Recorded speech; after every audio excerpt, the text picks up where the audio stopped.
I did mention unhappy birthday to Keir Starmer. This Friday actually marks 1 year since Labour's landslide election victory, although they call it a landslide, but it was kind of a very thin, loveless landslide, they now call it. And to commemorate the occasion, here at Talk, we put together a 1 hour special looking back at the first 12 months of Keir Starmer's premiership. 1 year of chaos is what it says. It airs on Friday, the 4th of July, which is the actual anniversary, at 9 p.m. Have a look at this. They promised stability. They said the grown-ups are back in charge. I was so happy you just couldn't believe it. Our work is urgent, and we begin it today. I mean, you couldn't really scrape together a worse gang of misfits to run a dog kennel. Broken promises. Billions blown. Botched U-turns. And Britain is burning. One of the most immeasurably eventful. 1 year in power. And Britain in freefall. It's just been a disaster. 1 year of chaos. Friday, 4th of July. 9 p.m. You don't want to miss that. It's very good, actually. I will tune in. Yes, you must. I've never seen Ian Collins look so angry. Yeah, well, in that clip. I think he missed out on his muffin that morning or something, so, he wasn't feeling too good. Let's talk, though, about what has happened within the last sort of 12 months, because Keir Starmer decides to give this interview at the weekend, realising that he kind of in free fall. His publicity machine had kind of ground to a halt and was now frantically running in reverse. But he gives these 2 interviews at the weekend in which he talks about a great many things, including the fact that he's been kind of distracted. He didn't really notice that the left of his party was about to launch this massive rebellion on him because he was away at the G7. Trying to be a statesman. And then he didn't notice, I mean, this is the worst one, when he made his Island of Strangers speech, which a lot of people thought was finally Keir Starmer seeing the light on immigration, he didn't realise that it was something that Enoch Powell had said, and neither did any of his speechwriters. I mean, surely in Downing Street, if you're writing a speech for the Prime Minister, you have an ability to search for certain phrases or to somebody not say, are you sure somebody hasn't said something like this before? Do you not check this stuff? Yes, and you must know that line in particular was going to be something that was probably one of the most political things he's ever said. So you would have thought that might have some traction, whether or not you knew the history, but you would have thought, how would this play with the public? Is this actually what we want to say? But after, you're right, having said that he doesn't want to talk about his advisors, he doesn't want to talk about them being in the spotlight, because at the end of the day... It's all teamwork, isn't it? It's all teamwork, but advisors advise, ministers decide, that age-old saying. But having said all that, he then goes to blame his staff for writing it and him not being across the detail. And when everybody said to the Prime Minister, I think when he first came into office, he was off on these European summits and getaways. I think everybody's saying, do you not want to be back in the UK a bit more? We've got enough problems. Well, we said it when he was away in the G7. He didn't really need to be at the G7. The G7 didn't really come up with any great plans. It didn't really issue any kind of statement. Donald Trump left early. He could have come back early and dealt with the problems that he had, but he chose not to. He chose not to visit twice for Prime Minister's questions. He hasn't now been in the House of Commons for PMQs for 2 weeks. This will be the 3rd week. Hopefully he turns up for this one. But, we were saying it here. But let's just have a look, remember what he said about that Island of Strangers business. In a diverse nation like ours, and I celebrate that, these rules become even more important. Without them, we risk becoming an island of strangers, not a nation that walks forward together. So when you have an immigration system that seems almost designed to permit abuse, that encourages some businesses to bring in lower-paid workers rather than invest in our young people, or simply one that is sold by politicians to the British people on an entirely false premise. So he's basically now given everybody permission to go, well, you know what? You look like you meant that. So considering that you didn't mean it and you hadn't read it before, then everything else you say from this point on, we will assume you don't mean either. We maybe might assume you haven't even read it before. This has been the first time you've read it. So the next time he comes out and talks about, putting money in the pockets of working people, people will go, well, that's just all BS, isn't it? Nobody believes a word you say, mate. Yeah, I think that's right. And Harry Cole's, got a good column in the Sun today. We'll be talking to him later. It's brilliant, isn't it? Spot on. Because, as you say, when you make a political statement like that, when there's a criticism against the Prime Minister that he hasn't been political enough, he hasn't been able to have his finger on the pulse of the British people as to what they care about and what they actually think and what they actually want to see changed and what the top issues are, he finally comes out and says something that actually you've got it. You recognise that communities aren't cohesive anymore. You recognise that there are too many people that don't recognise destabilise their own communities because of the amount of immigration that's taking place, where people don't speak English, where you're seeing foreigners commit more crime, when you're seeing the rape gang scandal, exactly all of these examples. Now you finally address it, and people think, good on you, you've got it. You then make this other U-turn and climb down. Actually, I didn't mean it.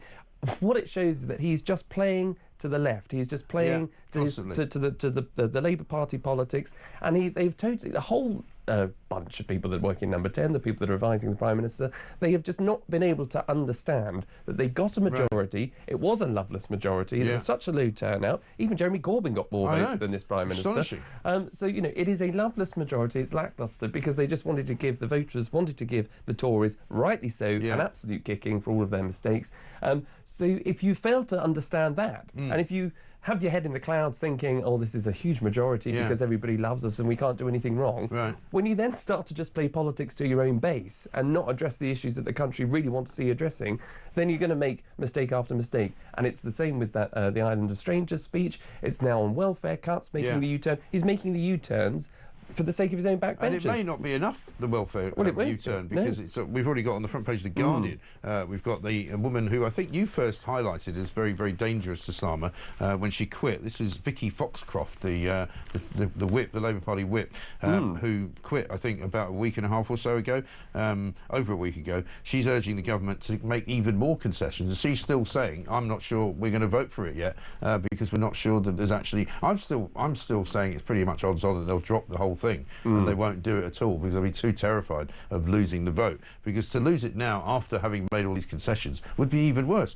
But the trouble is, you know, this U-turn, it's almost as though they're hearing, they make a decision, they say something, they realise that it's gone down badly, so then they say, oh, we didn't mean that, you know, which is not really the way to govern the country. And poor old Starmer's now even being told by Sir John Curtis, of all people, you know, the top pollster in the nation, a very well-respected individual, a professor up in Strathclyde there, he's saying that Keir Starmer's had the worst start for any newly elected Prime Minister, Labour or Conservative, in history. Nobody knows what he stands for.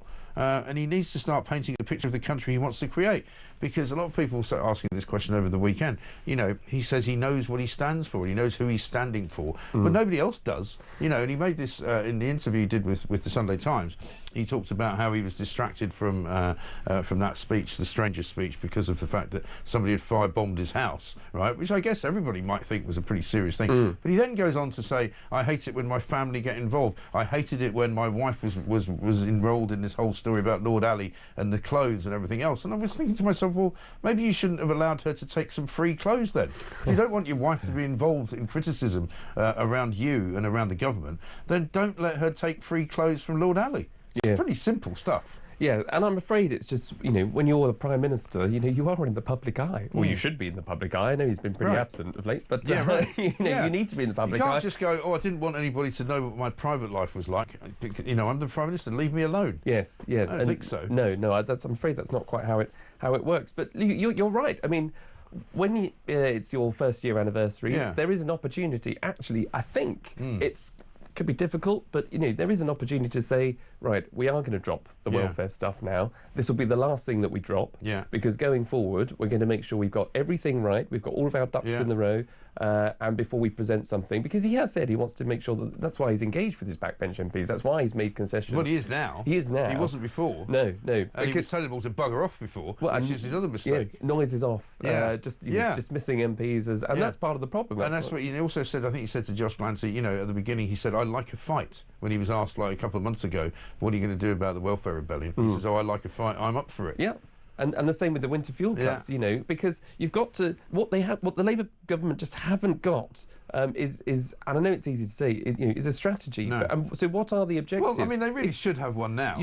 They've been in for a year. You've just said they haven't got a strategy, which is a massive problem. Yes. It's a massive problem. And they were in opposition for 5 years. And, you know, Keir Starmer was the leader of the opposition We for might those have to dig 5 out years. the we were ready for government clip, you know, which he made on just, I think, the day before July the 4th. It was July the 3rd, where he talks about how they were ready for government, and they were going to hit the ground running. Every single department was ready. Everything was fully costed. Remember that? Yes. I mean, you know, but they've tried. I mean, the trouble is, humility does not sit well on their shoulders, does it? No. You know, Wes Streeting yesterday was trying to make out that, you know, we've learned our lessons from the mistakes that we've made. But you could see he was talking through gritted teeth. You know? He really, because he is one of the more arrogant ones that doesn't like to admit that he's failed. No, and obviously has, I would imagine, leadership ambitions himself. Well, so wants to make sure that he's, you know, inheriting something that might be salvageable. But well, I mean, on the other hand, no, he might want to inherit something which is so badly down the gurgler that anything he does will make it look better. You know, there is that. Let's have a look at what he had to say about the welfare bill. I think the concerns were so substantial, and people were concerned that we wouldn't get to a point down the line where the bill was improved, that they took the extraordinary step they did this week with that amendment signed by over 100 Labour MPs. Okay. We have to learn from that, and all I'd say, whether it's on this or other issues, we're going to make mistakes. We're not perfect. No government's perfect. We're going to make mistakes. The important thing is that when we do make mistakes, that we act to address them and correct them, and that we learn from them, and that's exactly what we're doing. You see, this is the trouble with the BBC. What she should have then said is, what mistakes you think you've made? Yes. But she didn't ask him that. Yes. Because he clearly has got his fingers crossed there, his legs crossed. He's hoping that nobody's going to really be listening to that particular outburst of his, because he doesn't really mean it. No. They don't mean they've made mistakes. He doesn't think they've made any mistakes. No, and it's only something you can probably say once and say and apologise for a big thing, to say, look, and you know there will be mistakes, but you want those mistakes to be small. The ones that they've made have been huge. You know, coming in and sort of saying we're not going to increase national insurance contributions, then they raise national insurance contributions, saying not in their manifesto to take away winter fuel payments, then they take away winter fuel payments, saying quite rightly that they've got to cut the benefit bill, and if the Treasury says £5 billion savings are needed, okay, great. But then having a U-turn on that, which makes the welfare bill, by the end of it, even bigger than when it started, is a huge mistake. It's a huge mistake, but also because they're not cutting the welfare bill because there are too many scroungers. They're not cutting the welfare bill because they think people are taking money from the state, which they shouldn't be doing. They're apparently reforming it because it's not fair. Right? So they won't actually tell the truth. If they told the truth, people would go with it. You know, but instead we've now found ourselves in a place where Labour backbenchers don't want anyone to have their money taken away from them, even if they're getting it on a very spurious basis, that they shouldn't get it. You know, but the Labour government now has locked itself in where they can't take it away from anyone, except for people who haven't got it yet. So when they apply, then they won't get it, and then you've got two-tier welfare. Exactly. Idiots. So. Exactly so. And that's why, you know, a strategy is important, even if it's, you know, and maybe not the best one. If you've got something, you've kind of got to stick with it. So if it is about, if they still want to parrot the line, which I think most people have moved on for because they didn't believe it, or moved on from this 22 billion black hole that they were inherited. Haven't heard that for a while. Haven't heard it for a while because I think most people sort of have smelled a rat there. They've made it a lot bigger Rachel, since then. I mean, the borrowing alone, they're borrowing about 22 billion a month right now. Exactly, right? And this is the problem. Had they said we're going to have to make really tough decisions, and you know, you can still give your Labour MPs, your new Labour, you know, wet behind the ear backbench MPs who have got an inbox full of complaints from constituents, you can at least give them the cover to say, look, we've got to make these tough calls early,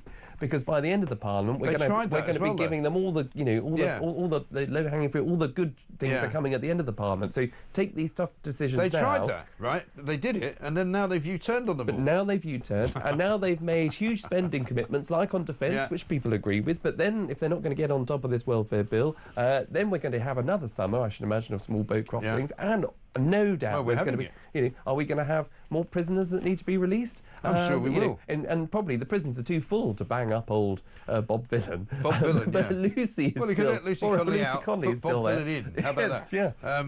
One thing I'd never heard of until today, the Bank for International Settlements apparently have said basically that Britain is among Western nations threatened with a fiscal crisis because we've been borrowing so much money. Basically, a veiled warning to Sir Keir Starmer was issued after his about turn on welfare cuts. They've said that indebted countries like Britain can no longer keep borrowing vast sums to keep funding, to keep plugging funding gaps. So, I mean, he's getting warned all over the place that we are in a bad way. So let's go back to last July, and this was, of course, just before the election. So I believe it was around about July the 2nd or 3rd of last year. And here's Keir Starmer's strategy. We've prepared this party for government. We've prepared all of our departments for government. If we are privileged to come in to serve our country, it will be public service for me, as it always has been, not self-entitlement.